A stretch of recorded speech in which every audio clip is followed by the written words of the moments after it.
Subscribe करें और bell दबाएं ताकि कोई खबर रह न जाए।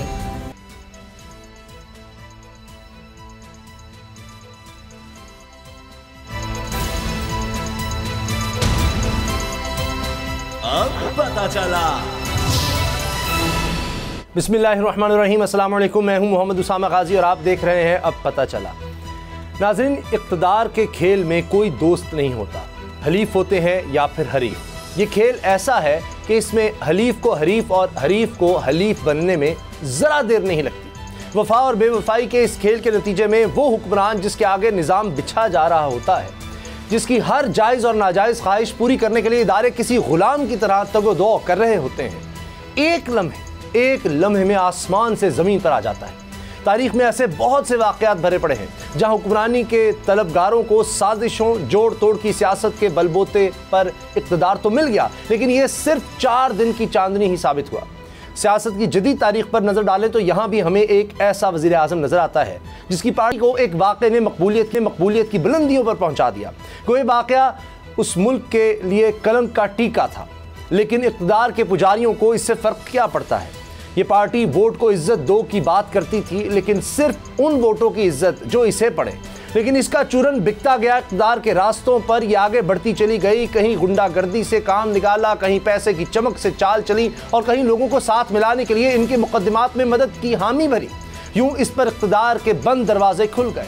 इस पार्टी का बड़ा रहनुमा वज़ारत उज़्मा की कुर्सी पर बड़ा जमान हो गया। इस पार्टी को इक़्तिदार तो मिल गया, लेकिन इसके इक़्तिदार की ये इमारत इत्तेहादियों के सर पर खड़ी थी। लेकिन सितम ये था, इत्तेहादी हों या फिर खुद इसकी पार्टी के अरकान, इस हुक्मरान की काबीना में शामिल लोगों का दामन करप्शन मुकदमात से दागदार था।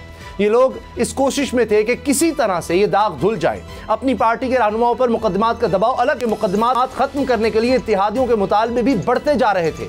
ऐसी सूरत हाल में इक़्तिदार इस पार्टी के लिए बवाल बन गया। वो लोग जो पहले इस पार्टी से मुलाकातें कर रहे थे, इनके मेहमान थे। उनकी मुलाकातें कहीं और होने लगीं। इस हुकूमत को, जिसे अभी इक़्तिदार के मज़े आना शुरू ही हुए थे, इसके पाँव के नीचे से ज़मीन खिसकने लगी। वज़ीर आज़म के लिए दुश्वार हो गया कि वो इस सूरत हाल में क्या फ़ैसला करें। फिर सदर मुमलिकत को फ़ैसला करना पड़ा, जिन्होंने आइनी हक़ इस्तेमाल करते हुए वज़ीर आज़म को एतमाद का वोट लेने का कहा, मगर वो इसमें नाकाम हो गए और सिर्फ एक वोट के फ़र्क से इनकी हुकूमत गिर गई। यूं मांगे तांगे कि ये हुकूमत सिर्फ 13 दिन के अंदर ही हवाओं में बिखर गई। नाज़रीन, ये जिक्र है हमारे हमसाया मुल्क भारत का, जहां भारतीय जनता पार्टी ने बाबरी मस्जिद की शहादत के बाद कौम परस्ती के नाम पर मकबूलियत हासिल की और 1996 के इंतखाबात में बड़ी पार्टी बनकर उभरी। उस वक्त के सदर शंकर दयाल शर्मा ने अटल बिहारी वाजपेयी को हुकूमत बनाने की दावत दी और उन्होंने भारत के 10वें वज़ीर आज़म की हैसियत से हलफ लिया। लेकिन फिर करप्शन मुकदमात से जान न छुड़ाने पर इत्तेहादी साथ छोड़ गए। यूँ सिर्फ 13 दिन बाद ही बीजेपी हुकूमत अक्सरियत साबित करने में नाकाम रही और 13 दिनों के अंदर अटल बिहारी वाजपेयी रुखसत हो गए। इसीलिए कहते हैं इक़्तिदार बड़ी नापायदार चीज़ है। नज़ीर लगारी साहब और नूर आरिफीन मेरे साथ हैं। लगारी साहब, पाकिस्तान में भी कुछ ऐसी सूरत हाल बनती चली जा रही है जिस तरह से सुप्रीम कोर्ट ने अचानक सुओ मोटो नोटिस दिया और फिर आज की कार्रवाई हम देखते हैं कि ट्रांसफ़र, पोस्टिंग्स और इसके अलावा जो मुकदमात का रिकॉर्ड है उसको सील करना और पिछले 6 हफ्तों में क्या कुछ होता रहा है उसका रिकॉर्ड भी तलब कर लिया गया है। किस तरह ECL से नाम निकाले गए, तो ये तो सुप्रीम कोर्ट को भी नजर आ रहा है कि किस तरह से केसेस खत्म करवाने की कोशिश हुई। तफ्तीशी अफसर बदले गए, वो जाकर तफ्तीशी अफसर कहते हैं जी हमने तो परसू ही नहीं करना, हमें ऑर्डर ये है कि कोई शख्स वज़ीर आला बन रहा है, वज़ीर आज़म बन रहा है, उसके केस ही ना देखो। तो ये लगारी साहब लगता ही है कि हुकूमत घिर गई। अब बात यह है कि सुप्रीम कोर्ट एक ऐसा इदारा है जिसकी तरफ हम देखते हैं जो वाइज है, जिसकी विजडम की रोशनी में हमारी मुमलिकत और हमारी रियासत चल रही होती है। हम इस फैसले पर खैर मकदम करते हैं कि जनाब कि मुकदमात के अंदर कोई हेर फेर ना हो या मुकदमात में कोई रू रियायत ना हो। एक रू रियायत हमारी नज़र में भी है। Chairman NAB justice Javed Iqbal record पर हैं कि अगर हमने PTI के रेफरेंसेस खोले, इंक्वायरियाँ की, मुकदमात चले, तो फिर हुकूमत गिर जाएगी। हमारी इज़्ज़त माब आली मर्तबत जनाब अदालत उज़्मा से ये दरख्वास्त है, ये फरियाद है कि मालम जब्बा रेफरेंस देखा जाए, खोला जाए, हेलीकॉप्टर केस खोला जाए, BRT केस खोला जाए। अब फिर हेलीकॉप्टर इस्तेमाल हो रहा है आबा व अजदाद की जायदाद के तौर पर। फॉरेन फंडिंग केस, इसका कोई फैसला आए। मैं किसी सूरत में किसी भी शख्स को रियायत नहीं मिलनी चाहिए। हम किसी भी रियायत के किसी भी शख्स को जो मुस्तहिक नहीं है उसको रियायत नहीं मिलना चाहिए। सही। लेकिन जब लोग देखेंगे, जब तारीख़ देखेगी, जब वक्त देखेगा, आज के 10 साल बाद का सिनारियो होगा, जब 10 साल ये सारे किरदार मंजर आम पर नहीं होंगे, तो फिर पूछा जाएगा कि BRT का क्या बना था, मालम जब्बा का क्या बना था, हेलीकॉप्टर केस का क्या बना था, फॉरेन फंडिंग केस का क्या बना था। इन बातों पर भी फैसले आएँ तो हम खुश होंगे कि हम एक आज़ाद, खुद मुख्तार, गैर जानबदार अदलिया के सामने हैं और हमें एतमाद है, हम अब भी एतमाद कर रहे हैं और हम उनसे एक फरियाद कर रहे हैं कि इन मामलात को भी देखें। आली मर्तबा सुप्रीम कोर्ट के पास ये मामलात भी उनकी नज़रों से गुजरे होंगे जिस तरह से ये मामलात गुजरे हैं, जिस तरह से रिकॉर्ड में हेर फेर की चीज़ें, जिस तरह से हुक्मरानों को फ़ायदा देने की चीज़ें ये नज़र आ रही हैं और आई हैं और उस पर नोटिस लिया गया है। तो खुदारा इस पर भी नोटिस लिया जाए कि कौम को कितना चूना लगाया गया इन तमाम मामलात में जिनका मैंने जिक्र किया। बिल्कुल सही है लगारी साहब, लेकिन अब तो मौजूदा हुकूमत जो है ये तो फराह खान का केस तो देख रही है और बड़ी तनदही के साथ, बड़े ज़ोर शोर के साथ देख रही है, तो हो सकता है इस पर स्पीडी जस्टिस ये दिलवा सके। नूर आरफीन, एक तरफ कहा जा रहा है वो हल्के, वो सहाफ़ी, सीनियर सहाफ़ी जो मौजूदा हुकूमत के बहुत करीब समझे जाते हैं या इनको अंदर की खबरें होती हैं, करीब से मुराद ये नहीं है कि उनके साथ कोई काम करते हैं, यानी जो उनकी खबर रखते हैं, वो अब ये कह रहे हैं कि जी शहबाज शरीफ साहब ने सारी मसरूफियात तर्क कर दी, सबसे मुशावरत शुरू कर दी, कल शायद वो कौम से खिताब भी करें।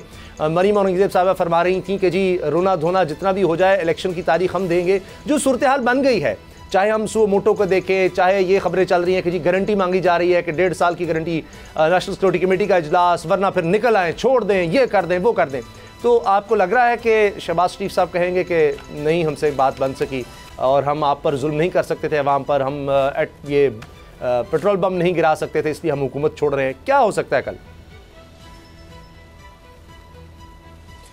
नहीं, ये तो मखसूस प्रोग्राम्स देख करके ऐसा लगता है कि हुकूमत जाने वाली है, वरना मुझे तो अभी तक ऐसी कोई फीलिंग नहीं आई। मैंने तो कल भी आपसे कहा था कि शहबाज शरीफ कहीं नहीं जाएंगे। मैंने तो पहले भी आपसे कहा था कि इलेक्शन जो है वो 1 साल से पहले नहीं होगा। ये इमरान खान को पसंद करने वाले कुछ लोगों की हसरत तो ज़रूर हो सकती है कि इलेक्शन हो जाए, लेकिन शहबाज शरीफ, आसिफ अली जरदारी और मौलाना फजलुर रहमान मेरा ख्याल है दिन में 2 रोटी तो ज़रूर खाते होंगे, और अगर गंदम खाते हैं तो उनको इतनी अकल तो होनी चाहिए कि अगर इलेक्शन हो गया तो उनकी सियासी मौत उनसे बहुत ज़्यादा दूर नहीं है। इस वक्त इमरान खान ने जो पूरे मुल्क का चक्का जाम कर रखा है, इस एक वक्त में जो बयानिया उन्होंने इस्टेब्लिश करवा लिया है, इस एक वक्त में जो रिदाए मज़लूमियत वो अपने आप पर ओढ़ करके और मज़लूम बने बैठे हैं। उन्होंने बताया है कि अमेरिका सिर्फ दुनिया में एक ही आदमी का दुश्मन है और वो ख़ुद इमरान खान और उनकी पार्टी है। अगर इस वक्त इलेक्शन हो गया तो इसका सारा का सारा फ़ायदा जाएगा इमरान खान को। लेकिन शूमी किस्मत देखिए कि नैब कह रहा हूँ, नवाज शरीफ लीग या शहबाज शरीफ लीग में भी एक हस्ती ऐसी है जिसके पास इतनी बसारत नहीं है, समो बसर की सलाहियतों से वो महरूम है, और वो भी अपने तौर पर मुतालबा करती फिर रही है कि जी इलेक्शन कराओ। और ये हस्ती जो है वो ख़ुद मरियम नवाज़ है। मेरा ख्याल है नवाज शरीफ को अपनी मंजी थले डांग फेरनी चाहिए, उनको देखना चाहिए कि उनके अपने घर में उनका या उनकी पार्टी का सियासी दुश्मन कौन है। दूसरी बात, जी ये सारी चीज़ें जो हैं, ये ख़बरें मखसूस अंदाज से लगवाए जाना, ये कोई नई बात नहीं है, ये पहली दफ़ा नहीं हो रहा, ये पहली दफ़ा नहीं हो रहा, ये हर दौरे हुकूमत में किया जाता है। वो जिन सहाफ़ियों की आप बात कर रहे हैं, ऐसे सहाफ़ियों से बेसिकली सहाफ़त भी अब एक धंधा है ना, विद ऑल ड्यू रिस्पेक्ट। मैं नज़ीर लगारी साहब या इन जैसे लोगों के बारे में बात नहीं कर रहा कि जिनको देख करके मैं और आप शायद इस ट्रेड में आए हैं या जिनसे मैं और आप रोज़ाना की बुनियादों पर इस्तेफ़ादा करते हैं या हमारे नाजरीन कुछ ना कुछ सीखने का मौका ज़रूर हासिल करते हैं। मैं उन लोगों की बात कर रहा हूँ जो दरहकीकत होते तो सहाफ़ी हैं, लेकिन धंधा उनका इतना पक्का होता है कि उनकी डीपी पे अगर आप जाएं तो उनको आप पता चला सकते हैं 2 मिनट में कि ये आसिफ अली जरदारी के पेरोल पे, पीपल्स पार्टी के, या नवाज शरीफ इनका घर चला रहा है, या इमरान अहमद खान न्याजी उनके जो है वो चाचे मामे लगते हैं। अच्छा। मैं उन सहाफ़ियों की बात कर रहा हूँ, मैं उन सहाफ़ियों की बात कर रहा हूँ जो बाकायदा एक तज्जियाकार बन के किसी प्रोग्राम में बैठ करके और मंतिक़ें बगार रहे होते हैं, लेकिन जैसे ही उनका वक्त चलता है, उनका दाव चलता है, वो या तो इमरान खान के एडवाइज़र बन जाते हैं, या शहबाज शरीफ के, और या आसिफ अली जरदारी के। आरफी, ये बताएं कि क्या इस हुकूमत ने कहीं बहुत ज़्यादा जल्दी तो नहीं दिखाई? आते ही ECL में कुछ लोगों के नाम डाल दिए, अभी हुकूमत भी नहीं आई थी, और मरहूम डायरेक्टर रिजवान साहब का नाम, उनका नाम उन्होंने डाल दिया स्टॉप लिस्ट में, और फिर आए तो कई नाम निकलवा दिए, फिर फ़र्द जुर्म नहीं आयद हो पा रही थी, ना ही हमजा शहबाज साहब पर, ना वज़ीर आज़म शहबाज शरीफ साहब पर। तो इन चीज़ों ने तो नहीं, और ये चीज़ें रिपोर्ट भी हो रही थी कि तबादले भी उसी वक्त हो रहे हैं, इन्हीं के मखसूस केसेस के हो रहे हैं। तो ये कुछ हुकूमत ने तेज़ी दिखाकर ख़ुद नहीं का सुप्रीम कोर्ट को यानी ये मौका फराहम किया कि इसका सुओ मोटो लिया जाए, क्योंकि निज़ाम से लोगों का एतबार इस तरह उठ जाता है कि हुकूमत में आते हैं तो केस ही ख़त्म हो जाते हैं, हुकूमत में आते हैं तो तबादले हो जाते हैं, हुकूमत में आते हैं रिकॉर्ड गायब हो जाते हैं। ये पाकिस्तान की तारीख में हो चुका है। पाकिस्तान की तारीख में पाकिस्तान को, मैं बिलीवर हूँ इस बात का कि पाकिस्तान को कराची चला रहा है। मैं जिस जगह बैठा हूँ वो जगह पाकिस्तान को चला रही है। यहाँ आइए, मैं आपको नेटी जेटी के पास एक इमारत है, वहाँ बाबर गौरी जब तक वज़ीर था, या वहाँ अपने वाले जब तक वज़ीर थे, या आज भी हर थोड़े अरसे के बाद वहाँ आग लगती है, सिंध हुकूमत का फलाने का ढिकाने का सारा रिकॉर्ड जल जाता है। आप आइए सिंध सेक्रेटेरिएट में, मैं आपको लेकर के चलता हूँ, यहाँ पीपल्स पार्टी वाले जियालों के अलावा कौन बैठता है, इनका सारा रिकॉर्ड जल जाता है। ये तो बड़ी आम सी बात है, दुनिया इस बात को बिल्कुल जानती है। ये रोज़े रोशन की तरह आया है ये सारी हकीकत। उसी तरह है जिस तरह आपने कहा। आई विश कि मैं आपकी इस बात को टोक करके कोई नया मंतकी नतीजा इससे बरामद कर सकता, लेकिन जो आप कह रहे हैं ये 2000% ऐसा ही है। और असल में इन लोगों की मत मारी गई है, नून लीग वालों की। इनको लग रहा है कि ये अभी तक 2018 में है या 2013 में। इनको नहीं पता कि सोशल मीडिया ने इस वक्त मेन स्ट्रीम मीडिया की कमी भी जो है वो पूरी कर दी है, उसकी कसर भी जो है वो पूरी कर दी है। इस वक्त सोशल मीडिया इतनी तेज़ी से फैला है कि यहाँ ख़बरें फ़ौरन निकलती हैं। आप किसको रोकेंगे? सरकारी मीडिया को रोकेंगे? आप अपने मर्जी के स्कॉलर्स सो कॉल्ड उनके ज़रिए से अपना बयानिया एस्टैब्लिश करेंगे? No sir, absolutely not. ऐसा हो ही नहीं पाएगा। ये खबर कहीं ना कहीं से लीक होगी, और ये जो जल्दियाँ हैं जी। अच्छा, मुझे लगारी साहब, मैंने अगली खबर पर जाना है, उससे पहले ये बताएं कि नूर आरफीन ने बात की नून लीग की कि इनको नहीं समझ आ रही। क्या ये सिर्फ नून लीग का कसूर है, या इसमें सारी इत्तेहादी जमातें जो शामिल हैं, मखलूत हुकूमत, मौलाना फजलुर रहमान साहब, आसिफ अली जरदारी साहब, इनसे यानी बड़े दिमाग तो सियासत के हमारे पास कम ही होंगे, तो उनको नहीं नज़र आया कि ये मामला हमसे संभलेंगे नहीं? अब खुद लोग कह रहे हैं जो हामी थे, इमरान खान साहब के बड़े खिलाफ थे और वो समझते थे कि बड़ी ज़बरदस्त अभी हुकूमत आ गई है, मखलूत हुकूमत बन गई है, वो भी कह रहे हैं कि हुकूमत तो नज़र नहीं आ रही कहीं, कम से कम कुछ तो चले। इमरान खान कहते हैं बैड गवर्नेंस है, यहाँ तो कोई गवर्नेंस ही नहीं, यानी कुछ हो ही नहीं रहा, सियासत नहीं चल रही, हुकूमत नहीं चल रही, मईशत नहीं चल रही, कुछ भी इनको समझ नहीं आ रही। अब ये सुप्रीम कोर्ट का भी नोटिस आ गया, तो क्या करेगी ये हुकूमत? इतने ज़्यादा चैलेंजेस से निमट सकेगी मखलूत हुकूमत? लगारी साहब,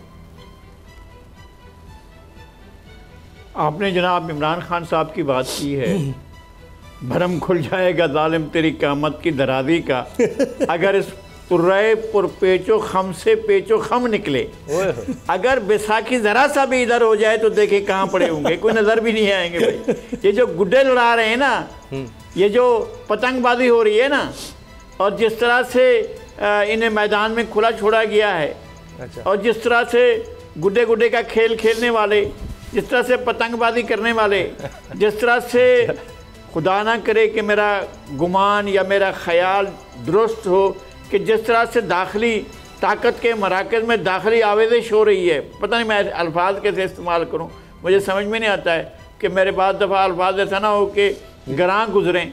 तो जो कुछ हो रहा है उसके नतीजे में इनको मौका मिला हुआ है। अगर नॉर्मल हालात होते और इस्टेब्लिशमेंट जो है उस तरह पर खड़ी होती कि जिस तरह स्टेट के साथ, रियासत के साथ, मुमलिकत के साथ खड़ी होती है, अगर इस तरह से होते इदारे, तो मेरे ख्याल में ये इमरान खान का जो हवा में परवाज़ हो रही है इस तरह से ना हो रही होती। चूँकि हालात दूसरी नौइयत के हैं और दूसरी नौइयत के होने वाले हैं, ऐसा नहीं है नहीं होने वाले। इन सब को भी अपना वक्त भी याद आएगा, अपना माजी भी याद आ जाएगा, माजी करीब भी याद आएगा, जो अब गलतियां कर रहे हैं वो भी याद आ जाएंगी। अभी कुछ देर है, अभी देखें, अभी कुछ अभी वो तमाशा कब ख़त्म होगा।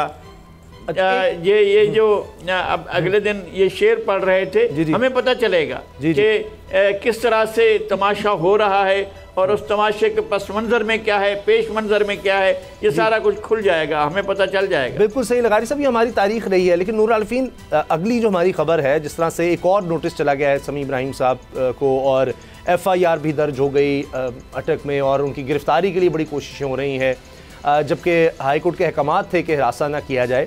तो कहीं हमें ऐसा लगता है कि हुकूमत जो कर सकती है, अपने आप को जहाँ दिखा सकती है, अगर कहीं बैलेंस क्रिएट करने की कोशिश कर सकती है, कोई नेक नामी जहाँ हासिल कर सकती है, वहाँ भी वो कुछ सामने नहीं आती और कहते हैं जी जो हो रहा है या तो हम इसमें हैं ही नहीं, या ये कह देते हैं, या वो खुद इन्वॉल्व हो जाती है उस ऐसे कामों में। अब समी साहब वाला जिस तरह से मामला है, हुकूमत या तो फिर सामने आए ना और कहे कि जनाब ये समी साहब ने बिल्कुल गलत किया, ये उन्होंने बातें कहीं आए, मरीम औरंगज़ेब साहब इस तरह की बात करें। FIA जो है वो बिल्कुल शुतरे बेमुहार की तरह पीछे पड़ा हुआ है, जो दिल में आ रहा है वो कर रहा है और हुकूमत की तरफ से कुछ नहीं। तो इसमें तो फिर हुकूमत बराबर की कसूरवार है। जब आइन में दर्ज इंसानी हुकूक की खिलाफ वर्जी हो रही है और हुकूमत खामोश रहेगी, तो फिर हुकूमत ये किसी को नहीं कह सकती कि हमें नहीं चलने दिया गया, ये था वो था। तो फिर आपने मामला तो खुद खराब किया, कौन आपके हक में फिर खड़ा होगा? अच्छा उसामा, सवाल आपका बिल्कुल साहिब है, लेकिन मैं नहायत आजिज़ी से ये पूछना चाहता हूँ कि ये हुकूमत में आकर के नेकनामी कमाने का ख्याल किस कमबख्त को रहता है? माजरत के साथ, मैंने जितनी थोड़ी बहुत स्टडी अभी तक की है पाकिस्तानी सियासत को, मुझे तो एक आदमी भी ऐसा नहीं मिला कि जिसने, मतलब वो कहते हैं ना कि हया और पैसा दोनों एक साथ नहीं जमा रहते। आप उठा करके देखिए, एक चैनल अभी चला रहा है कि पिछले कुछ वज़ीरों के उनकी वेल्थ में 700 गुना 500 गुना इजाफा जो है वो हुआ जी। और वहाँ जलसों में आवाम को ये बताया जा रहा है कि जब हम हुकूमत में थे तो दौलत में इजाफा हुआ। बात बिल्कुल ठीक है, ये इन दोनों चीज़ों को एक साथ करके आप देखें तो दौलत में इजाफा हुआ, लेकिन वज़ीरों की आवाम को क्या मिला? वही लारे लप्पे, वही सारी बातें, वही बुकरातियाँ जो आजकल बेची जा रही हैं। दूसरी बात, आपने कहा कि हुकूमत को आइन और वो सारी चीज़ें जो आपने अभी तज़किरा फरमाया, आइन तो आपको बहुत सारे हुकूक देता है। क्या पाकिस्तान में तमाम तर लोगों को वो तमाम हुकूक हासिल हैं जो आइन में दर्ज हैं? मैं बहुत ही बुनियादी और बहुत ही मोटी बात करूंगा, क्योंकि मैं मोटी अकल का आदमी हूँ, मैं इतना ज़्यादा ज़हीन तो नहीं हूँ, आप समझदार। लेकिन मैं ये पूछना चाहता हूँ, ये आप समी इब्राहिम जी जी फरमाएं। आपकी बात क्योंकि मैं सुन नहीं पाया, वो आवाज़ आपकी सुनने में ज़रा दिक्कत भी हो रही है। आप बड़े ज़हीन आदमी हैं। मैं ये पूछना चाह रहा था कि बड़ी इनायत, मैं ये पूछना चाह रहा था, समी इब्राहिम साहब को उनके नाम पे FIR काट करके, और अगर कोई अपना ज़ोरे बाजू आजमाना चाह रहा है तो ठीक है, फिर मेरा ख्याल है आज इस बात पे इत्तेफाक किए लेते हैं कि हम सब भी मिल करके और लाइन लगा लेते हैं। आज समी इब्राहिम, कल नज़ीर लगारी, परसों उसामा गाजी, और उसके बाद फिर मैं, और उसके बाद सारे के सारे। इसके साथ ही अगर रियासत के सारे मसाइल हल हो जाते हैं तो क्या मुझे लगता है कि इस बात पर समी इब्राहिम साहब से लेकर के हम सब शाकिर रहेंगे, बहुत इदारों को। दूसरी बात, आपने एक बात की, गवर्नमेंट, मुसलसल मैं सुन रहा था, मैं पढ़ रहा था कि गवर्नमेंट जो है वो बदला लेने पर उतर आई। अब से थोड़ी देर पहले या अब से थोड़े दिनों पहले तक जब हम बात कर रहे थे तो इस मुकदमे में बाकायदा रियासत मुलव्विस थी जी, रियासत की जानिब से। आपके एक इंटरव्यू में भी आपने ये बात इस्टेब्लिश की थी जी। तो हम हुकूमत को क्यों कोस रहे हैं? मेरा ख्याल है यहाँ पे हमें भी खुल करके सामने आना चाहिए। हमने अपर बैंड में लगाया हुआ है गवर्नमेंट, और तबर्रा हम तीनों मिल करके कर रहे हैं उस पर, रियासत पे, या ऊपर हमने लिखा है रियासत और हम बात कर रहे हैं गवर्नमेंट की। तो मेरे भाई साहब छुपते भी नहीं, सामने आते भी नहीं, ये हमें भी तर्क करना होगा। सबसे पहले रियासत अगर कोई मुकदमा दर्ज कर रही है तो रियासत के पास कोई ठोस वजह होनी चाहिए जी। और अगर रियासत के पास कोई वजह है तो वो वजह आपको, मुझको, नज़ीर साहब को, समी इब्राहिम साहब को जिनके खिलाफ ये मुकदमा है उसका पता होना चाहिए किस वजह से ये काम हुआ, कौन सी पाकिस्तान की सलामती को ऐसा कोई खतरा समी इब्राहिम साहब से लाक हो गया था कि जिसकी वजह से ये FIR काटनी ही थी, जिसकी वजह से ये छापे मारे जा रहे हैं, जिसकी वजह से समी इब्राहिम को निशाने इबरत बना करके और पाकिस्तान को हम जो है वो एक रोशन ख्याल, आज़ाद, खुद मुख्तार और वो वाली रियासत बना पाएंगे जो हज़रत इमरान खान बनाने की तमन्नाई है। बिल्कुल सही। अच्छा लगारी साहब, ये ऐसे लगता है कि जैसे कोई बहुत बड़ा कोई टास्क मिल गया हो, एक नोटिस जाता है, उसके बाद समी इब्राहिम साहब की वालिदा जाती हैं और अदालत से जाकर रिलीफ उनको मिलता है, फिर हम देखते हैं इंटरपोल को इन्वॉल्व करने की बात होती है, यहीं तक नहीं काम रुकता, फिर एक और जनाब नोटिस आ जाता है FIA का, जबकि अदालती अहकाम मौजूद हैं, फिर FIR भी। ये तो ऐसे लग रहा है कि जैसे कोई टास्क मिला हुआ है कि जिसको पूरा करना है। तो ये हुकूमत ऐसा क्यों करती है कि वही लोग जो हुकूमतों के लिए, सिविल सुप्रीमेसी के लिए या सिविलियंस के लिए बात करेंगे या हुकूमत के लिए बात करेंगे, आइन की बात करेंगे, उन्हीं के खिलाफ जनाब हुकूमत जब चली जाती है, तो फिर मुझे बताएं, हुकूमत क्या खुद को खुद कमज़ोर नहीं करती? एक तो ये है कि सबसे पहले तो ये होना चाहिए कि जिन FIA से नोटिस जारी करने वाला जो 2 अफसरान, मजाज अफसरान हैं, कम से कम उन्हें फौरी तौर पर हटा दिया जाए। और जिस SHO ने अटक में, मुझे हैरत है कि अटक में केस हुआ और समी साहब पर शायद पिछले कई दिनों से, कई महीनों से तो अटक गए भी नहीं होंगे। अटक में केस हुआ है तो अटक में केस दर्ज करने वाले और दर्ज कराने वाले दोनों को गिरफ़्तार करना चाहिए। ये हुकूमत की तरफ से कम होना चाहिए और हुकूमत को बाकायदा आकर वजाहत करनी चाहिए कि क्या ये उसकी मर्ज़ी से, उसकी मंशा से हुआ है और क्या हुकूमत ऐसा चाहती है, और चाहती है तो खुल कर आ जाए। हम तैयार हैं, हमारे लिए ना जेलें नहीं हैं ना मुकदमात नए हैं। हमने इन तमाम चीज़ों को भुगता हुआ है, हमने बड़े बड़े केसेस को भुगता हुआ है, फेस किया हुआ है। हमने जिंदान भी देखे हैं, हमने लाकअप भी देखे हैं, हमने टार्चर सेल भी देखे हैं, सब कुछ देख कर हम आए हुए हैं। अगर आपने आगे बढ़ना है तो बिस्मिल्लाह आप आगे बढ़ें, लेकिन अगर आप कोई गर्म चूल्हा अपने गले में लेकर बैठे हुए हैं तो बताएं तो सही ना, गर्म चूल्हा है क्या, किस चीज़ को आप लेकर बैठे हुए हैं, क्यों आप इसको बर्दाश्त कर रहे हैं और क्यों नहीं उतार रहे हैं? कौन है FIA में जो आपको पता नहीं है और मुकदमा दर्ज कर रहे हैं? आप आज़ादी इजहार की बात कर रहे हैं, यहाँ गला घोटने की बात हो रही है। आप जो है वो आज़ादी इजहार की बात करते हैं, इधर नोटिस भेज दिया जाता है। एक नोटिस की बात हाई कोर्ट जाकर बात करता है कि तंग ना किया जाए, दूसरा नोटिस भेज दिया जाता है जी। अभी वो नोटिस की स्याही खुश्क नहीं होती कि मुकदमा दर्ज हो जाता है। आखिर ये सारा अमल किस लिए हो रहा है, क्यों हो रहा है, कौन कर रहा है? हमारी इतलात हैं, हमें ऐसी खबरें मिल रही हैं कि मज़ीद मुकदमात का इंदराज भी किया जाने वाला है और मज़ीद जगहों पर भी ऐसे मुकदमात, अगर आपने ये रास्ता निकाल लिया है तो फिर बिस्मिल्लाह आइए, मुकदमात दर्ज करते जाइए, हम फेस करेंगे उन मुकदमात को। हम जिस तरह से आरफीन कह रहे थे जी, ये इस हद तक नहीं, बहुत हद तक सीरियस है, मैं उनसे बढ़कर सीरियस हूँ। आइए फिर गिरफ्तारियाँ देते हैं, आप चाहें हमें गिरफ्तार करके जहाँ चाहें रखें। अगर ये मसला आज़ादी इजहार का हमारी गिरफ्तारी से आपकी तस्कीन होती है तो चलें, यही सही, हम आते हैं और करें गिरफ्तार। ये तरीके का ठीक नहीं है। बिल्कुल, और हुकूमत ने ये चीज़ें क्यों ली हुई है, मुझे समझ में नहीं आता है। बिल्कुल सही कह रहे हैं, जाने जो बुनियादी चीज़ें हैं हुकूमत की, जिस तरह आपने कल बड़ा खूबसूरत ये बात कही, बड़े खूबसूरत तरीके से।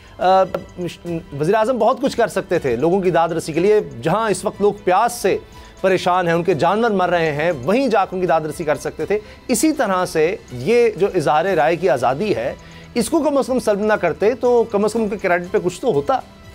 ब्रेक लेते हैं जी, और ब्रेक के बाद बात करेंगे कि हुकूमत से मईशत संभल नहीं रही। खुद साबिक़ वज़ीर आज़म शाहिद खान अब्बासी साहब, जो कि सीनियर लीडर हैं नून लीग के, वो ये कह रहे हैं कि जी अगर फैसले नहीं होते तो हुकूमत में नहीं रहना चाहिए। और फार्मूला भी दिया उन्होंने लोड शेडिंग के हवाले से कि जी 1 घंटे की लोड शेडिंग से हम लाखों डॉलर बचा सकते हैं। ब्रेक के बाद बात करते हैं। अब पता चला। मौजूदा हुकूमत बड़ी मुश्किल में नज़र आ रही है और सीनियर सहाफ़ी अंसार अब्बासी साहब ने भी इस हवाले से आगाह किया है कि मुशावरत भी की गई है और अब अगले 48 घंटे में ये हो सकता है कि या तो पेट्रोल की कीमतें बढ़ाई जाएँ या असम्बलियाँ ही तहलील कर दी जाएँ। वो ये कह रहे हैं कि बाखबर ज़राए इस बारे में बता रहे हैं, क्योंकि हुकूमत बहुत ज़्यादा मुश्किल में है। और जो इजलास बुलाया गया इत्तेहादी रहनुमाओं का, उन्होंने भी कहा कि जी पेट्रोल नहीं बढ़ाना, जिनमें आसिफ जरदारी साहब और मौलाना फजलुर रहमान शामिल हैं। लगारी साहब, अब लग ये रहा है कि किसी भी तरह से ये हुकूमत फ़ैसले नहीं ले पा रही और ख़तरा इनके सामने ये है कि अगर फौरी तौर पर इलेक्शन में जाते हैं तब भी बड़े मुश्किल हालात इनके लिए होंगे, और अगर मुश्किल फैसले करके जाना पड़ता है तब भी मुश्किल होंगे। तो ये कोई 1.5 साल की गारंटी मांग रहे हैं, कहा यह जा रहा है। तो हुकूमत अब मुक़्तदर हल्कों से खुद ही गारंटियां मांगेगी। जी लगारी साहब, बाकी मुद्दत के लिए वो बात जो वो कह रहे हैं कि जो बैसाखियाँ फराहम की जा रही हैं खाने आदम को, वो ज़रा बैसाखियाँ संभाल ली जाएं ताकि हम मैशत को संभाल लें। तो अभी लगता नहीं है कि बैसाखियाँ संभाली जा रही हैं या नहीं। मुझे नहीं पता इसके पीछे कौन सा मफाद पोशीदा है मुल्क का, जो ये हम रोज़ाना एक जलसा देख रहे हैं और उसके बाद हम एक लॉन्ग मार्च देखेंगे, फिर हम 20 लाख आदमी या 40 लाख आदमी देखेंगे। नतीजा क्या होगा?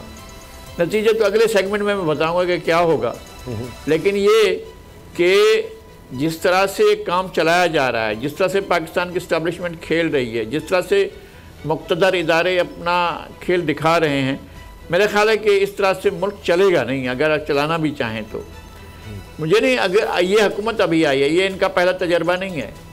ये ऐसा नहीं है कि अमेरिका से डायरेक्ट भेजे गए हैं कि जनाब जाइए आप वहाँ जाकर हुकूमत कीजिए। ये पहले हुकूमत यहाँ कर चुके हैं। यहाँ पर 3 मरतबा इनकी हुकूमत बनी है और तीसरी चौथी मरतबा जनाब शहबाज शरीफ वज़ीर आला बनने के बाद, 3 मरतबा वज़ीर आला बनने के बाद चौथी बार ये वज़ीर आज़म आकर बने हैं। तो ना तो इनके लिए पाकिस्तान अजनबी नहीं या पाकिस्तान के लिए अजनबी नहीं। इन पर मुकदमात हैं, इन पर मुकदमात का फैसला होना चाहिए, ट्रायल होना चाहिए और एक शफाफ किस्म का ट्रायल और शफाफ प्रोसिक्यूशन होना चाहिए। हम इस बात के हक़ में हैं। और इसी तरह से महबूब नज़र के बारे में भी इसी तरह से होना चाहिए और मतलूब नज़र के लिए भी इसी तरह से होना चाहिए। तो अगर होता है तो ठीक है जी। अगर आप काम करने देना चाहते हैं तो करने दें, ना करना चाहें वापस दे दें इनको इक़्तिदार, ताकि ये संभालें। मुझे नहीं लगता है कि इस वक्त पाकिस्तान को कोई संभाल सकेगा। पाकिस्तान इस वक्त जिन हालात में जा रहा है, जिस तरह से IMF ने दोहा में जो मुज़ाकरात हो रहे हैं, जिस तरह से वहाँ तलख़ी पैदा हो रही है, जिस तरह से वहाँ मुतालबात आ रहे हैं, जिस तरह से बातें की जा रही हैं, और वो कतरी शहज़ादा भी तमाशा देख रहा है जिसने एक ख़त लिख दिया था कि क्या हो रहा है पाकिस्तान के अंदर। और दोहा में ये हो रहे हैं मुज़ाकरात कि आपको कैसा पैकेज दिया जाए, आपके साथ किस तरह का सलूक किया जाए, वो मार दिया जाए या छोड़ दिया जाए, बोल तेरे साथ क्या सलूक किया जाए। अब मामलात यहाँ तक पहुँचे हुए हैं और हम अभी भी खेल में मसरूफ़ हैं। अगर इस्टेब्लिशमेंट ने ये खेल खेलना है तो फिर उसकी अपनी मर्ज़ी है और उसकी कीमत पाकिस्तान की इक़्तिसादी खुदमुख्तारी, अमलन खुदमुख्तारी जो है वो अब दाव पर है। आपकी मर्ज़ी है, जो चाहें करें।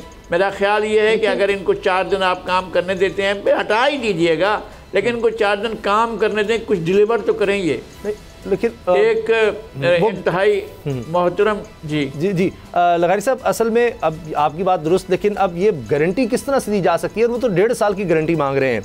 लेकिन अब नूरुल आरिफीन, आपको क्या लगता है गलती मौजूदा हुकूमत और मखलूत हुकूमत और ये सब पार्टियाँ इतनी अहम बड़ी और तजर्बाकार पार्टी, इनसे कहाँ हुई कि शहबाज शरीफ साहब को लगता था वो जाएंगे सऊदी अरब, UAE जाएंगे या चीन जाएंगे और कुछ पैकेज मिल जाएगा, वो नहीं हो सका।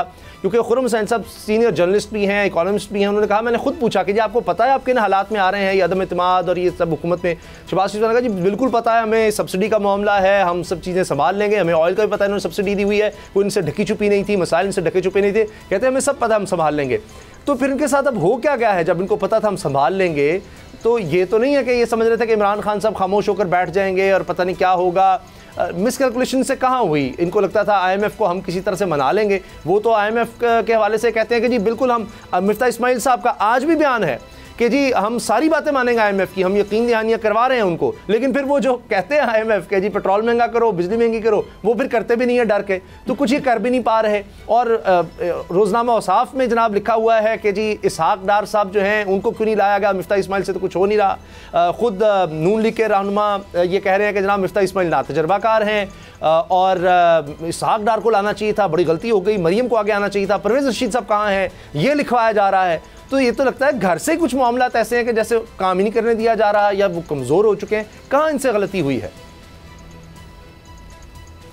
ये तो खैर हर खानवादे में, हर सियासी जमात में कहीं ना कहीं ये सारी चीज़ें मौजूद ज़रूर रहती हैं। फ़िलहाल नून लीग को इस पर ही शुक्र अदा करना चाहिए कि परवेज़ रशीद और मरियम जो है वो बैक बेंचर है। दूसरी बात, आपको पता नहीं था इमरान खान साहब जिस वक्त इक़्तिदार में आए थे इमरान खान साहब को उनके मुतअद्दिद बयानात आपने सुने होंगे, उनकी मुख्तलिफ़ खिताबात आपने सुने होंगे, जिसमें उन्होंने कहा था कि हमें नहीं पता था कि हालात इतने ज़्यादा ख़राब होंगे, मिसकैलकुलेशन थी। इसी तरह से मिसकैलकुलेशन यहाँ भी थी। लगारी साहब ने बिल्कुल ठीक कहा कि इक़्तिदार इनके लिए नया नहीं है, ये लोग तजुर्बेकार लोग हैं, कई मरतबा मुख्तलिफ़ पोजीशंस, मुख्तलिफ़ मनासिब ले चुके हैं। लेकिन बात यह है कि सामने वाला किस नौइयत का बम आपके कदमों में फ़िट करके गया है, ये तो जब आप अंदर आएंगे, पिच पे आकर के खड़े होंगे, तब आपको पता चलेगा। मैं कोई साइड नहीं ले रहा, ना मेरा वजीफ़ा वहाँ से आता है। मुझे गुमान करना पड़ रहा है इस वक्त कि मिसकैलकुलेशन भी हो सकती है, ये एक इंसानी बिल्कुल ह्यूमन एरर का अंदेशा है। लेकिन इनको इक़्तिदार में आने के बाद ये पता चला है कि दर हकीकत हज़रत ख़ान क्या क्या गुल जो है वो खिला करके गए। कल परसों बल्कि बात हो रही थी फ़ारूक हबीब साहब, उन्होंने कहा कि 55 लाख मुलाजमतें जो है वो इमरान खान सरकार ने दी। मैं इमरान खान के नाम से यूट्यूब चैनल चला करके और अरबपति बन जाने वाले महान एंकर से भी अगर पूछूं, वो 55 मुलाजमतों के बारे में नहीं बता सकता। वो महान आदमी जो बैठ करके बाकायदा कहता है कि मेरी आमद इतनी आमदन है कि मैं हर 2 माह बाद 4 कनाल का एक घर बना सकता हूँ। या तो हाजी अयूब आफरीदी ड्रग स्मगलर ये काम कर सकता है, या वो एंकर। तीसरा कोई आदमी, मुझे नवाज शरीफ जैसा भी इतना तगड़ा आदमी तो मुझे नहीं लगता। या तो फिर एक आदमी और है कि जिसका नाम लेने पे चैनल की इमारतें, मुख्तलिफ चैनल्स की इमारतें जो है वो लर्जा बरामदम हो जाती हैं, जिसका नाम लेने पर जो है वो आपको इस्लामाबाद से डायरेक्ट तलबी होती है, जिसके बाद फिर आपको जो है वो मुंह देना पड़ता है, जिसका नाम लेते हुए मिफ्ता इस्माइल की ज़ुबान लड़खड़ा गई कि इमरान खान साहब से पूछे कि वो बिज़नेस टाइकून कौन है जिससे वो अरबों पाउंड जो है वो। मिफ्ता इस्माइल के कमर की हड्डी नहीं है, मिफ्ता इस्माइल सोचने समझने से कासिर है, मिफ्ता इस्माइल जो है वो उस आदमी का नाम नहीं ले सकते थे। ये मिसकैलकुलेशन है, बिल्कुल है, इसमें रिलक्टेंस है और संगीन नौइयत की है। लेकिन मैं बहुत आजिज़ी से ये बात कहना चाहता हूँ, लगारी साहब ने भी अभी जो कहा मैं उसको सेकंड करूँगा, ये मुल्क ठीक हो सकता है, ये मुल्क ठीक हो जाएगा, ये मुल्क मक्का मदीना बन जाएगा। एक अदद पागल और उसका पागलपन, जो किसी की ना सुने, जो कुछ ना देखे मां सिवाय आइन और कानून, जिसकी प्रायोरिटी सिर्फ और सिर्फ पाकिस्तान हो, जिसकी प्रायोरिटी सिर्फ और सिर्फ पाकिस्तानी मईशत, पाकिस्तानी अवाम हो, जिसका एजेंडा पाकिस्तान हो, जिसके पास बाहर की कोई नेशनैलिटी, यानी जिसको कहते हैं ना प्लान बी, जिसके पास कोई ना हो। जी। मैं आर्नल्ड शिवाजनीगर की एक वीडियो देख रहा था, उसमें उसने प्लान बी, प्लान सी, इसकी डिस्ट्रक्शन पर फसी और बलीग एक लेक्चर दिया, और मैंने शुक्रिया अदा किया कि अल्लाह का शुक्र है कि मैं इतना ज़हीन नहीं हूँ कि मैं प्लान बी और प्लान सी पर जाऊँ। मैं एक ही काम करता हूँ और वो भी तुन करके करता हूँ, और उसके बाद फिर चाहे धमाका ही क्यों ना हो जाए, चले मैंने शुक्र अदा किया। अच्छा, अब आपने ये बात कर दी लगारी साहब, आपको नजर आता है कोई हुकूमत का मईशत के हवाले से कोई प्लान बी या प्लान सी, जिसकी तरफ अब शायद शहबाज शरीफ साहब अगर कल कौम से खिताब करते हैं तो उस हवाले से वो बताएंगे, क्योंकि लग्जरी आइटम्स पर उन्होंने पाबंदी लगा दी है और कहा यह जा रहा है कि 6 अरब डॉलर उससे सालाना बचाया जा सकेगा, जिसमें जानवरों की कोई खुराक है जो बाहर से आती थी, यानी आप ज़ाहिर है कि वो बड़े अमीर लोग ही लेते होंगे, वो कोई आम खुराक नहीं है, वो यहाँ तो इंसानों को उस तरह की खुराक नहीं मिलती। कॉस्मेटिक्स हैं उसमें कोई महंगी गाड़ियाँ हैं, उसमें इस तरह की दीगर चीज़ें हैं, मोबाइल फ़ोन्स हैं, तो इससे कहा जा रहा है 6 अरब डॉलर बचेंगे। कुछ तो इन्होंने किया, तो शहबाज शरीफ साहब कल कोई इस तरह के ऐलानात कर सकते हैं कि जी देखिए हम मईशत की बेहतरी के लिए कुछ करने लगे हैं, कोई प्लान बी सी हमारे पास है, IMF के अलावा भी कुछ है? 1 अरब डॉलर का मतलब है 2 खरब रुपए, 200 अरब रुपए, 2 खरब रुपए, जी बिल्कुल। और 6 का मतलब है 12 खरब रुपए, और 12 खरब रुपए अगर आपके पास हों तो आपका जो खसारा है बजट का वो दूर हो सकता है। तो क्यों नहीं करना चाहिए? अगर 5-6 खरब इस तरह से बचाते हैं तो ज़रूर बचाएं। मेरा ख्याल है कि हमारी इंपोर्ट्स वैसे भी हमारी एक्सपोर्ट से ज़्यादा हैं, दुगनी है, बहुत ज़्यादा। और हम कहते हैं हमने एक्सपोर्ट्स बढ़ाई हैं, आपने एक्सपोर्ट्स बढ़ाई हैं तो इंपोर्ट्स भी बढ़ाई हैं, और इंपोर्ट्स का फ़ायदा भी सेठ को हुआ और एक्सपोर्ट्स का फ़ायदा भी सेठ को हुआ है जी। और सेठ ने जो है वो 80 से 90% जो है वो पुर्जे लेकर यहाँ बैठ कर असम्बलिंग करता है और इतनी बड़ी मार्जिन रख कर गाड़ियाँ बेचता है कि आप हैरान हो जाएंगे कि गाड़ी में वो लाखों के हिसाब से बचाता है और सेठ की जेब में सीधे चले जाते हैं, और हम गरीब को 6,000 रुपये 3 महीने के बाद देने के बाद कहते हैं कि यार तुम अमीर हो गए हो, माशाल्लाह तुम्हारी तो जो है मैशत बढ़ गई है। तो मेरा ख्याल है कि इस मुल्क को ठीक किया जा सकता है। अच्छा, एक विजन की ज़रूरत है और सबसे बड़ी बात ये, अल्लाह करे साहब आप कह रहे हैं कि विजन की जरूरत है, गैर सियासी नूर कह रहे हैं कि बिल्कुल कोई शख्स जो आइन और कानून पर डट जाए वो इसको ठीक कर सकता है, लेकिन दूसरी तरफ खतर ये सब नहीं किया जाता, बेहतरी की तरफ नहीं कदम उठाया जाता, तो श्रीलंका वाला हाल हो सकता है। एक लगारी सब पे भारी में हम ब्रेक के बाद बात करेंगे। अब पता चला। श्रीलंका पाकिस्तान का दोस्त मुल्क, पाकिस्तान चाहकर भी उसकी मदद नहीं कर पा रहा। हालात ये हैं कि वहाँ पर जो हुक्मरान हैं उनके घरों को आग लगा दी गई, उनकी जायदादें भी बाहर थीं, लैम्बोर्गिनी और पता नहीं किस किस्म की गाड़ियाँ उनकी खड़ी थीं, उनको भी जला दिया गया। लोगों ने ज़दोकोप किया मेंबरान पार्लियामेंट को कि जी हुक्मरान यहाँ है, ख़ानदान यहाँ है, 2 भाई वो इक़्तिदार में, उनकी औलाद बाहर भी बिज़नेस, बहुत पैसा। लोगों में इतना गुस्सा है कि अब तो ये हाल है श्रीलंका में कि उनके पास खुराक के लिए भी रकम ख़त्म हो गई है। श्रीलंका के ज़र मादा के ज़खायर ख़त्म हो चुके हैं, तेल के लिए पैसे नहीं हैं, लोड शेडिंग तो लफ्ज़ ही छोटा रह गया कि लाइट 24 घंटे में शायद आधा घंटा 1 घंटा, ये सूरत हाल है। दवाइयों के लिए भी पैसे नहीं है कि बाहर से दवाइयाँ मंगवाई जा सकें। ये हालात हैं इस वक्त श्रीलंका में। लगारी साहब, ये इस वक्त बहस मुल्क में चल रही है, मुझे खौफ आता है, दिल दहल जाता है श्रीलंका के हालात देखकर, और कि यहाँ पर ये सवाल पूछे जा रहे हैं इकोनॉमिस्ट से, दानिश्वरों से, साफ़ियों से, आप जैसे लोगों से भी लोग सवाल करें कि खुदा न खास्ता कहीं हम श्रीलंका तो नहीं बनने जा रहे, क्योंकि बहुत से लोग कह रहे हैं कि अगर हम कुछ अरसा पहले के श्रीलंका के हालात देखें, कुछ अरसा पहले के, तो हम आज के पाकिस्तान के हालात देखें तो हम उसी तरफ खड़े हैं या उस तरफ जा रहे हैं। देखिए, उन्होंने बहुत आखिर में बहुत देर से जाकर वो इक़दाम किए जिसके लिए हम आपसे कह रहे हैं कि भाई चले जाओ एक ऐसी जगह पर जहाँ पर सब मिल बैठकर सूरत हाल को ठीक करने की कोशिश करो। ये अभी 2 दिन की बात है ना कि गोटाबाया राजापाक्से के भाई ने, महिंदा राजापाक्से ने रिज़ाइन किया एज प्राइम मिनिस्टर और उनकी जगह पर रानिल विक्रमसिंघे आए। तो अब जब वो आए हैं तो सूरत हाल तो संभल रही है। आपने ख़ुद बताया है, पेट्रोल ख़रीदने के पैसे नहीं हैं, अदायगियों का बहरान पैदा हो गया है कि वो कर्ज़े अदा नहीं कर सकते, कर्ज़ों का सूद भी नहीं अदा कर सकते, बिजली की फराहमी रुक गई है, बिजली नहीं फराहम की जा रही है और दवाएँ नहीं मिल रही हैं, ग़िज़ा का बहरान पैदा हो गया है, गैस का बहरान पैदा हो गया है। इंडिया, चाइना और जापान के जो कर्ज़े हैं, उनकी जितने कर्ज़े हैं उनकी सूद भी अदा नहीं कर पा रहे हैं, कर्ज़ों की रीस्ट्रक्चरिंग नहीं हो रही है। अगर कर्ज़ों की रीस्ट्रक्चरिंग नहीं होती है तो डिफ़ॉल्ट तो मुल्क कर चुका है, उसके आगे इसके खड़े होने के इम्कानात भी मादूम होते जा रहे हैं। असल बात यह हुई थी कि जब एक चलती हुई जमहूरी हुकूमत को डीरेल किया गया था आज से 40 साल पहले, उस वक्त संगीन गलती की गई थी, वही पाकिस्तान में भी और श्रीलंका में भी और बड़े हद तक दूसरे जगहों में, शहरों पर भी, मुल्कों में भी। ये एक ही चैप्टर था जो दोहराया गया। यहाँ ज़ियाउल हक को लाया गया, वहाँ जयवर्धने को लाया गया, बंगाल में ज़ियाउर रहमान को लाया गया, मुख्तलिफ़ मुल्कों में मुख्तलिफ लाने वाले बादशाह और हैं जिनको अब ये कहा जा रहा है कि जनाब बैन अक़वामी साजिश होती है। इस तरह की साजिशें पहले भी हुई हैं और मुल्कों में हुकूमतों की चेंज हुई है। वहाँ श्रीनिवास बिंद्रा नायके को हटाया गया और उनको हटाकर जयवर्धने को लाया गया, फिर जयवर्धने की जगह प्रेमदासा को लाया गया, फिर प्रेमदासा का मर्डर कराया गया, फिर रानिल विक्रमसिंघे आया, फिर राजापाक्से चंद्रिका कुमारतुंगा आई, फिर राजापाक्से सुप्रीम कोर्ट ने इंटरफेयर किया। मैं श्रीलंका की सुप्रीम कोर्ट की बात कर रहा हूँ, पाकिस्तान की सुप्रीम कोर्ट की बात नहीं कर रहा हूँ। वहाँ पर जो है उनको हटाया गया, एक इलेक्टेड प्रेसिडेंट को हटाया गया, चंद्रिका कुमारतुंगा को, उनकी जगह पर राजापाक्से को स्पेस दी गई। फिर राजापाक्से ने अपना राज कायम कर लिया।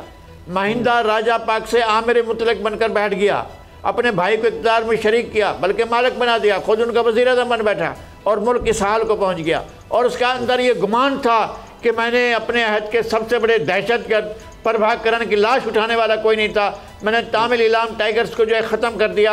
अब मुझसे कौन पूछेगा? मईशत ने आकर पूछा, मईशत ने श्रीलंका को गले से पकड़ लिया है, अब वो लेटा हुआ है। उसामा, मैं डर रहा हूँ कि पाकिस्तान उस जगह पर पहुँच रहा है, मैं डर रहा हूँ। कल यही इमरान खान होंगे और यही नवाज शरीफ होंगे, यही आसिफ जरदारी होंगे, यही फजलुर रहमान होंगे, ये बैठे होंगे एक साथ सर जोड़कर कि आप इस मुल्क को इस सूरत हाल से कैसे निकालें। आज तो ठीक है, अपने जलसे भी कर रहे हैं, पॉइंट स्कोरिंग भी हो रही है, मुल्क उस तरफ को जा रहा है। अगर आपके पास है कि जनाब कोई ऐसी जैसे मेरे भाई ने ख्वाहिश जाहिर की है क्योंकि इस तरह का है गर्दनें काट दे, लेकिन हमारे मुल्क में गर्दनें नहीं काटी जा सकती हैं। गर्दन हमेशा गरीब की कटती है, गर्दन उसकी कटती है जिसके पास कुछ भी नहीं है, उसके आखिरी पैसा उससे छीना जाता है, और जिसके जेब भरी हुई है उसकी जेब और भरी जाती है। खुदा न खास्ता, खुदा न खास्ता, खुदा न खास्ता ये मुल्क डिफॉल्ट कर गया तो पैसे वाले फिर अपने पैसों में मसरूफ रहेंगे और गरीब फिर वो ये अपने लगवा लेंगे। वो जो प्लेटें होती हैं ना, वो जो सोलर एनर्जी की प्लेटें, वो अपने घरों पर लगवा कर बैठ जाएंगे, उनको नहीं चाहिए बिजली। अब भी कराची में बहुत से लोग ऐसे हैं जो सोलर पैनल लगवा कर बैठे हुए हैं और वो बिजली नहीं ले रहे हैं अपने के इलेक्ट्रिक से, तो अब वो भी यही करेंगे। लेकिन लोग मर जाएंगे, लोग यार मिट जाएगी मखलूक, तो इंसाफ करोगे यार, फिर बैठोगे उस वक्त जब हम सब कुछ गंवा चुके होंगे, फिर मिलकर बैठेंगे। ये एक वक्त की जरूरत है।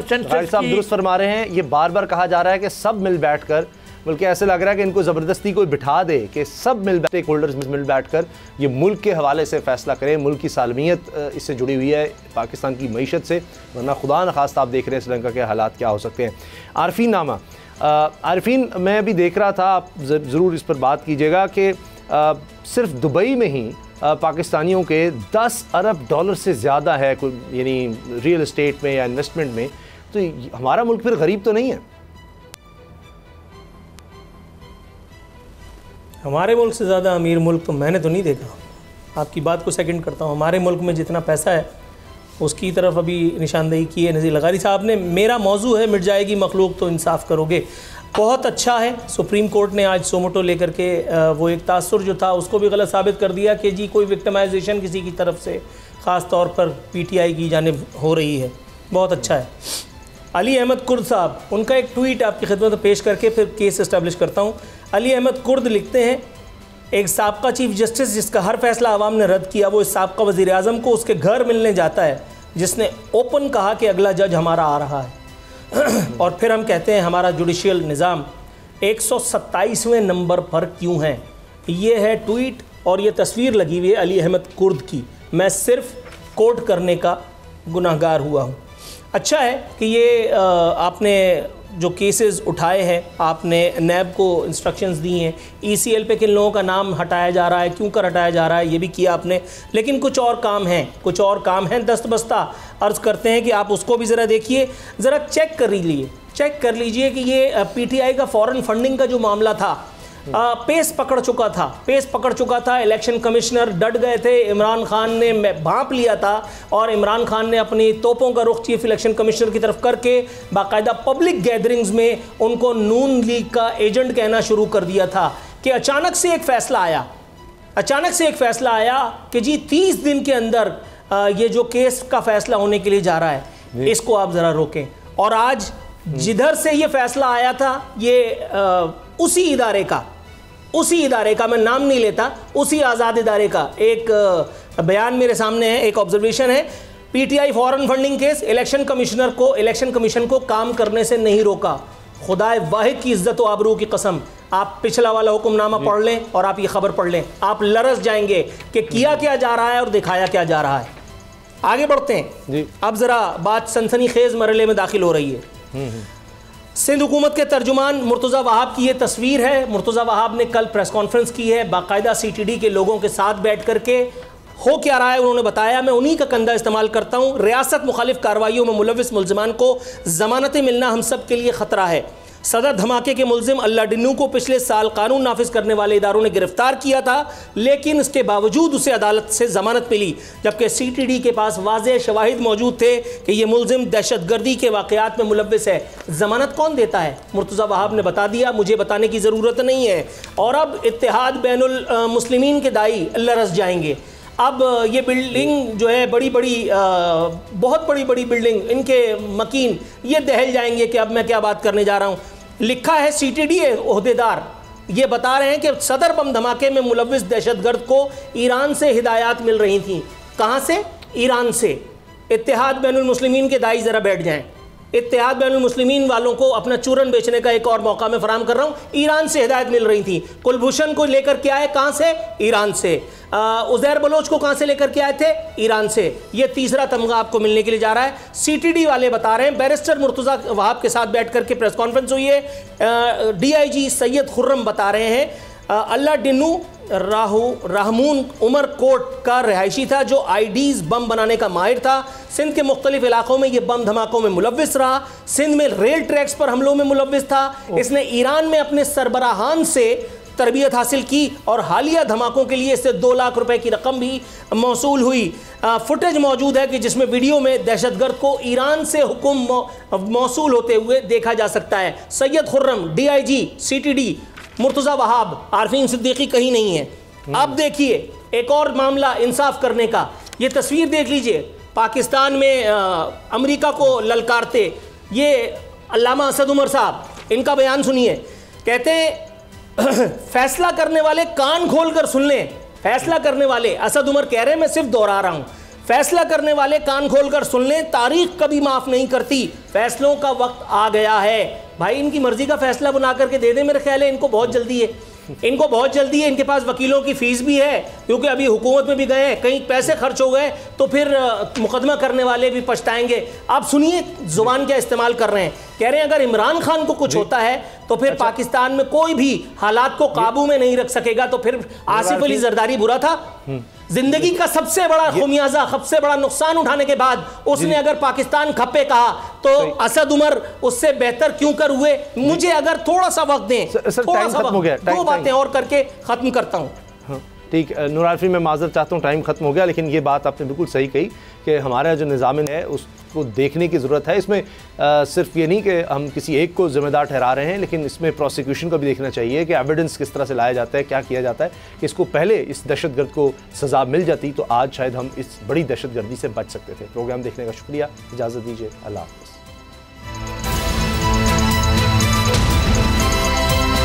अब पता चला। सब्सक्राइब करें और बेल दबाएं ताकि कोई खबर रह न जाए।